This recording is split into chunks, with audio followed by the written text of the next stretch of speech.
¿Qué esperar para el mercado argentino para las próximas semanas? Estamos viviendo una crisis muy importante, sin precedentes, no solo en nuestro país, sino que a nivel mundial.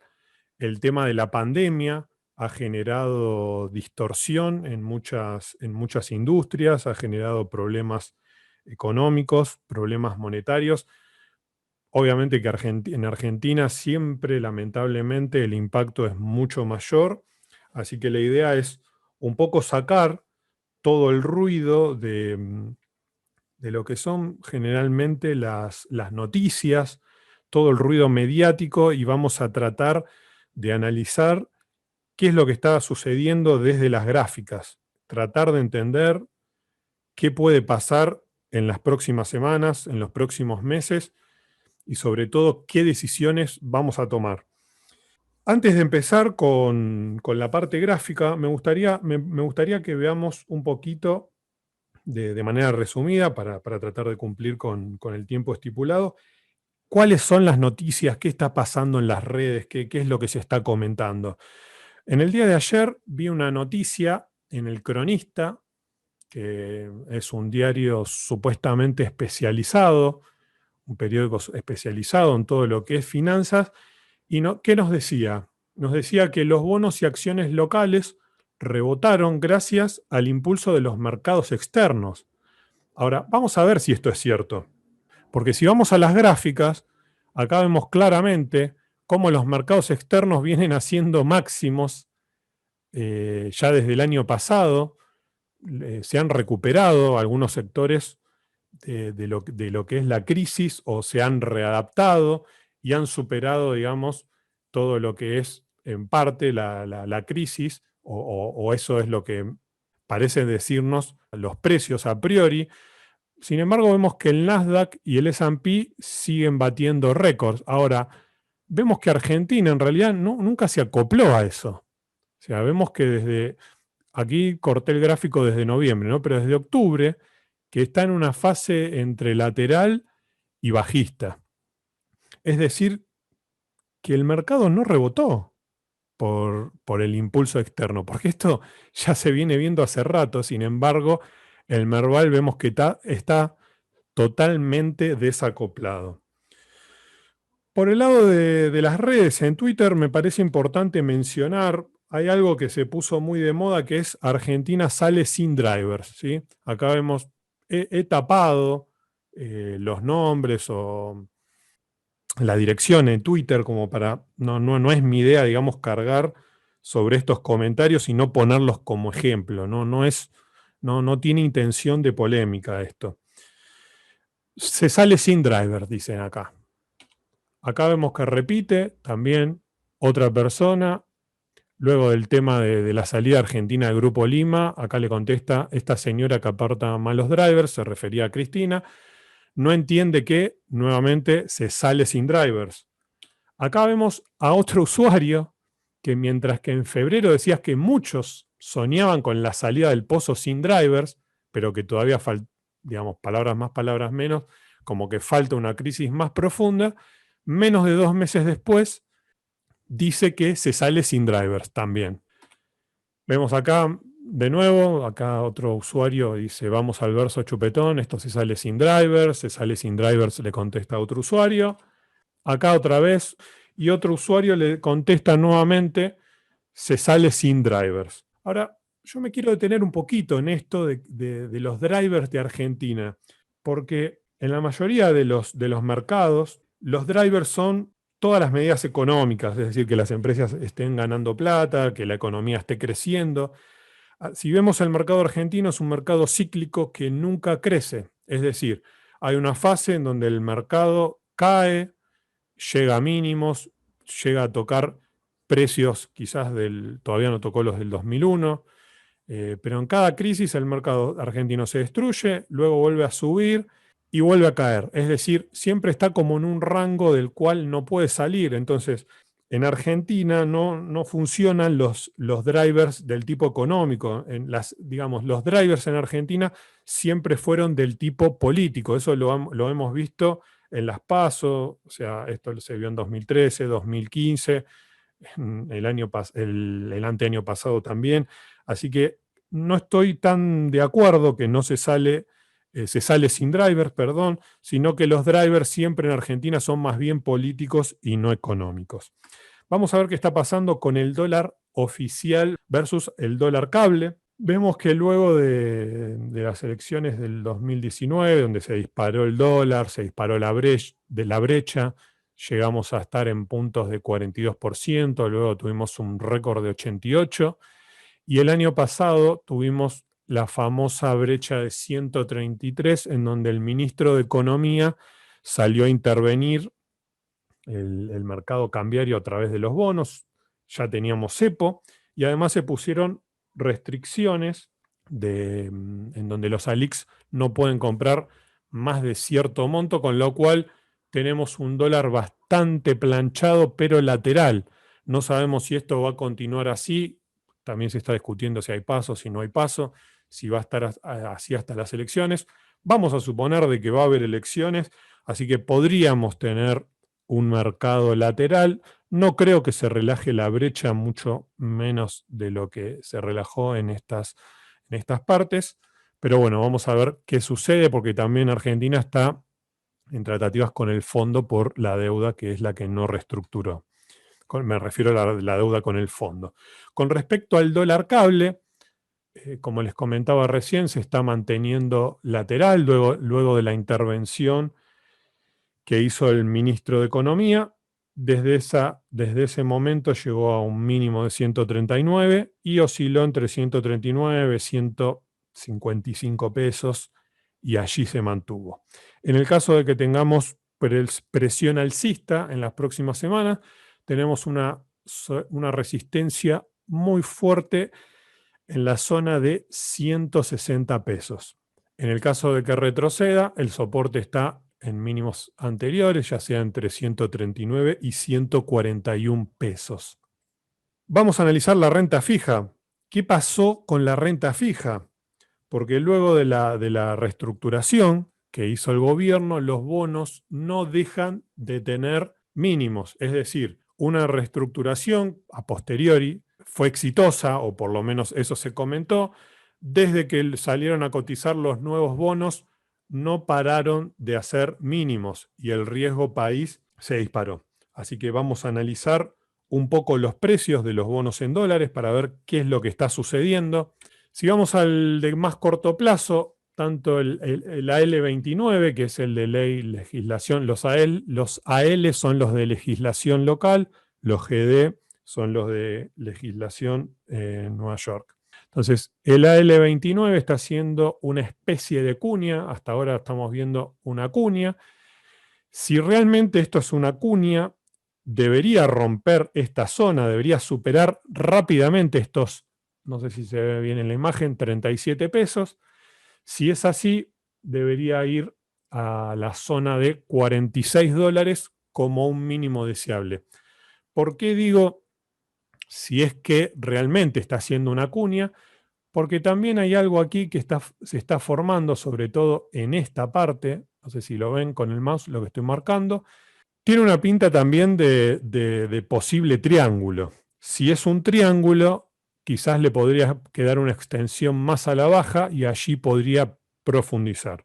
Por ahora me quedo con este escenario de cuña. Es el favorito para mí. Por ahora no pudo superarlo. Así que vamos a ver qué sucede en las próximas semanas, porque ya tendría que estar definiendo. Por el lado de su versión, legislación internacional, ley New York, vemos un canal bajista en el cual está desarrollándose en estos momentos el precio, se está moviendo en la zona media. En el caso de tener un nuevo proceso de alza, va a encontrar resistencia, dependiendo en qué momento del tiempo lo haga, entre la zona de 41 dólares. Por el lado del AL30 también lo que me está haciendo sospechar, si no sale rápidamente de aquí, es que esté formando un triángulo. En el caso de que comience de nuevo a subir, debería superar la zona de 35 dólares con 50, y allí podríamos esperar una recuperación mayor, por lo menos hasta los 41 dólares, y en caso de superarla podríamos esperar que vaya hasta los 44. En la versión extranjera lo tenemos un poquitito más abajo. Aquí también podría estar generando un triángulo, por ahora no define. Podríamos tener un proceso de recuperación. En ese caso vamos a tener una resistencia entre la zona de los 38 y los 38 dólares y medio. AL35 ya intentó 2 veces superar esta línea de resistencia bajista. Vemos que no pudo, sin embargo, está haciendo el intento. Todo parece suponer de que podría superarla. Estamos hablando de los 31 dólares y medio. Por el lado del GD35 también está intentando. Si lo supera, podríamos tener una recuperación en toda la curva de lo que son los bonos en dólares que vienen muy, pero muy castigados. El AE38D es un bono que se comportó un poquito mejor últimamente. Aquí podríamos suponer que superó esta zona de resistencia y que está haciendo un pullback en la línea que rompió. Los 32 dólares con 40 deberían ser un soporte. Caso contrario, si el proceso de baja o de ajustes se mantiene para los próximos días, no debería quebrar los 31 dólares con 60 para pensar de que podría estar recuperando precio. Sin dudas que todos los bonos, estamos viendo más o menos el mismo patrón en todos los bonos, que la situación del país no es la mejor, con lo cual no hay, ahí sí voy a usar la palabra drivers o excusas, digamos, desde los fundamentals, ¿sí? Porque el país está muy complicado, ya venía complicado. Recordemos que en 2010 venimos arrastrando una crisis desde el 2018 y esta situación de la pandemia la agravó bastante. El AL41, ambas versiones están en un canal bajista. Si bien en las últimas semanas no profundizó la baja, todavía no puede salir del canal lateral, con lo cual no podemos asegurar de que la tendencia ha cambiado. Por el lado del GD46D también tenemos una cuña. En caso de que la supere, debería superar con fuerza los 33 dólares y podríamos especular con que regrese a zona de 40 dólares. Vamos a analizar el S&P Merval. Primero lo analizamos en dólares y vemos que desde el 2018, que fue el último máximo, el Merval no para de caer. Bueno, ni que hablar lo que sucedió luego de las PASO. Esta baja, este crash no es una baja, porque una baja es un proceso, un crash es no hay punto intermedio. Fíjense que amanecimos, lo fuimos a las elecciones, a las PASO, y el lunes amanecimos con el mercado roto. Luego de eso tuvo un rebote, tuvo intentos de rebote, pero siempre cada intento de rebote lo devolvió. Lo que sí podemos ver es que desde comienzo, o mejor dicho, desde marzo del 2020, luego de que se desatara la pandemia, parece haber encontrado un piso. ¿Por qué digo que parece? Porque si bien devolvió cada rebote, luego no rompió mínimos anteriores, pero tampoco pudo superar los máximos que fue haciendo en cada rebote, con lo cual se empezó el mercado a achatar, empezó a lo que yo llamo triangular, empezó a triangular, que son las formaciones más complicadas de operar, en donde más, tanto los triángulos, pero los triángulos son los más complicados porque se van achatando. Fíjense cómo los máximos se van achatando y los mínimos también. Todavía no sabemos si este triángulo va a ser de continuidad a la baja para ir a buscar los mínimos del 2001 o si realmente el mercado hizo piso en marzo del año pasado y desde aquí puede salir. Personalmente, si bien Argentina está en una situación de crisis, como venimos diciendo, yo creo que el mercado está en un piso y que desde aquí podría salir. ¿Por qué? Y tenemos ya casi todas las noticias malas las tenemos descontadas. Hoy Argentina está prácticamente, o sea, no tiene un rumbo económico. Argentina es un país que no puede estar sin ministro de Economía, ya lo hemos visto en el pasado. el actual ministro solo vino para atacar el tema de la deuda, pero no hay hoy un plan económico. El mismo presidente lo dijo el año pasado, que no tenía plan porque no creía en los planes, con lo cual todas las noticias ya están descontadas. Así que me parece que lo único que falta es alguna señal política, algún tipo de cambio político o de rumbo, y creo que es la única excusa que está buscando el mercado como para empezar a recuperar posiciones. Aquí, bueno, acerqué un poquito más el gráfico para que vean lo que está pasando. Yo creo que la semana pasada fue el vencimiento de opciones, y siempre que hay vencimiento de opciones, el mercado se suele achatar. Hay excepciones, pero siempre que hay vencimiento de opciones hacen presión sobre los precios. Entonces yo creo que en los próximos días, o mejor dicho, las próximas semanas, el mercado va a ir a atacar de nuevo esta zona de resistencia entre 340 y $345. Personalmente soy bastante optimista, yo creo que lo puede superar. Vamos a ver qué sucede. Es fundamental que supere esta zona. Por el lado en pesos, vemos que aquí el mercado lateralizó en estas últimas jornadas, después de toda la baja que se dio durante fines de febrero y comienzos de marzo. Hizo un intento de rebote, se quedó, cayó nuevamente, pero no pudo quebrar mínimos anteriores. Volvió a pasar lo mismo a comienzos de abril, o mejor dicho, a fines de marzo, comienzos de abril. El mercado lo volvió a devolver, que esta es toda la última semana casi, en donde vencían las opciones, y yo creo que en los próximos días, de acá a mayo, podríamos tener un mercado alcista. Vamos a ver algunos papeles. Por el lado de Galicia, el ADR, siempre que el mercado, siempre que una acción tenga ADR, ADR son las acciones que cotizan en la bolsa de Estados Unidos, nuestras acciones, hay que analizar el papel en dólares, porque en pesos siempre tenemos el problema del tipo de cambio que va oscilando. En dólares tenemos esta resistencia que viene de largo plazo, donde vemos que nunca la pudo superar, pero en estas zonas empezó a comprimir el mercado. A principios del 2021 teníamos una alerta en donde teníamos el soporte en los $7.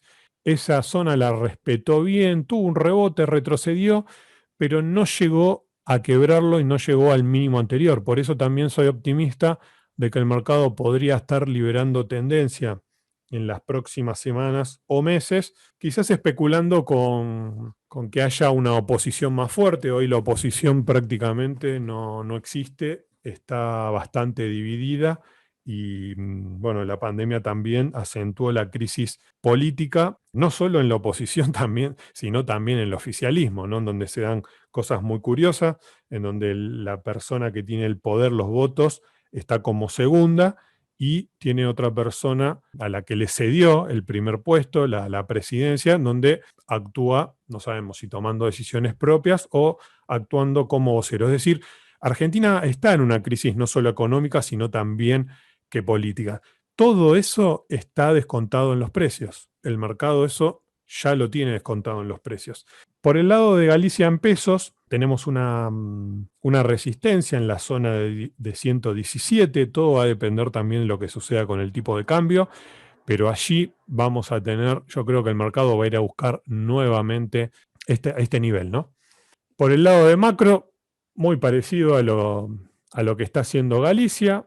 Tenemos también máximos decrecientes. En esta parte se frenó y ahora podría estar iniciando un nuevo proceso de suba. Vamos a ver, vamos a esperar a que supere, en el caso de macro, los 14,50. En el caso de macro en pesos, la zona de 212 pesos, 214. Todo depende de cómo se vaya moviendo en tiempo. YPF, fíjense YPF, el ADR es un mega triángulo y no quedan mucho más movimientos. Es decir, esto se tiene que definir en las próximas semanas, el próximo mes, se tiene que estar definiendo. Bueno, en el caso de que defina la baja sería bastante complicado porque nos estaríamos yendo a zonas por debajo de los $2, de 1,50. Pampa es una de las acciones que más aguantaron, que más aguantó las últimas bajas, la última lateralización. El ADR se mantuvo bastante fuerte, fíjense que cualquier baja la recuperó enseguida en pesos, pese a que el tipo de cambio bajó bastante con las intervenciones, configuró un canal alcista que es lo que venimos siguiendo desde los reportes. Edenor también, del sector energético, está configurando un mega triángulo. En el caso de que este triángulo, tanto en Edenor como YPF, un triángulo con definición alcista, tenemos un rally importante. Claramente esto no lo va a hacer en un día, en una semana o en dos, esto va a ser un proceso. Por el lado de pesos, vemos que la acción, al igual que Pampa, se mantuvo lateral, quizás Pampa un poco más alcista. Edenor fue bastante lateral, tanto en el ADR como en la acción local, en pesos. Miren lo que es Telecom. La caída de Telecom fue tremenda. Fue uno de los pocos papeles que sigue quebrando mínimos y no se recupera. Acá intenté ver si había algún canal, no lo había porque había diferencias en esta zona.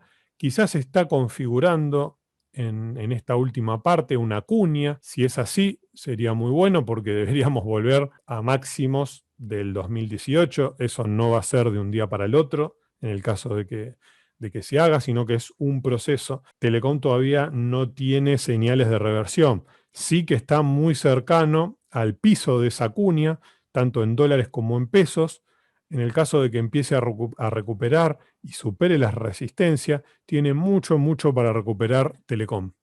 CBH también está configurando, si bien acá se ve como un canal, si vemos el gráfico completo, es una cuña, porque se va achicando esta última parte, así que también está en mínimos aquí, debería superar esta zona, un poquito menos de los 285,50, pero superando los 286, quebraría este máximo anterior que hizo en este rebote y podríamos especular con una recuperación. Por ahora no tenemos confirmación. Aluar también es una de las que se recuperó bastante bien, se mantuvo lateral, todo lo que fue febrero y principios de marzo tuvo una profundización bajista importante y ahora está intentando recuperarla. Había superado la zona media del canal, el viernes la quebró y vamos a ver qué sucede en los próximos días. Cresud es una empresa también que respondió muy bien desde el año pasado, tuvo un proceso de suba muy importante, tuvo un ajuste aquí, ahora está intentando recuperar, no tuvo la baja de los otros papeles, sí en esta parte, pero lo recuperó enseguida. Y por el lado del papel en pesos, en el mercado local, veníamos siguiendo un canal bajista, lo rompió y esto es una buena señal de mediano plazo y podríamos especular, o sea, que pueda extender la suba y vaya en busca de nuevos máximos, de que recupere todo lo que había bajado. Por el lado de Vista, viene lateral desde noviembre del año pasado. Aquí hizo un intento, se pinchó, pero aquí no quebró mínimos anteriores. Vamos a ver qué sucede en los próximos días, porque podría ir en busca de superar esta zona de resistencia y podría tener una recuperación muy importante. Yo no traje el gráfico semanal en esta presentación, pero Vista está muy, muy por debajo de lo que recuperaron otros papeles. En pesos el patrón es similar. Vamos a ver qué sucede en los próximos días. Si va a atacar esta zona de resistencia, no debería cobrar los 1.870 pesos. Debería tener un nuevo rebote para no pensar de que puede ir en busca de mínimos anteriores. Loma Negra también es un papel que me gusta mucho. Tuvo un importante rally hacia fines del año pasado y configuró un canal alcista y ahora está en la zona media del canal. Si logra recuperar esta zona media y superarla, podría ir en busca de los $8. Todo depende cómo lo vaya desarrollando, o sea, en qué tiempo y con qué dinámica, podría ir a buscar la zona de techo del canal, ¿no? Por el lado del activo local venimos siguiendo esta línea de tendencia que la viene respetando muy bien por ahora, así que vamos a tener un soporte en los 178 pesos.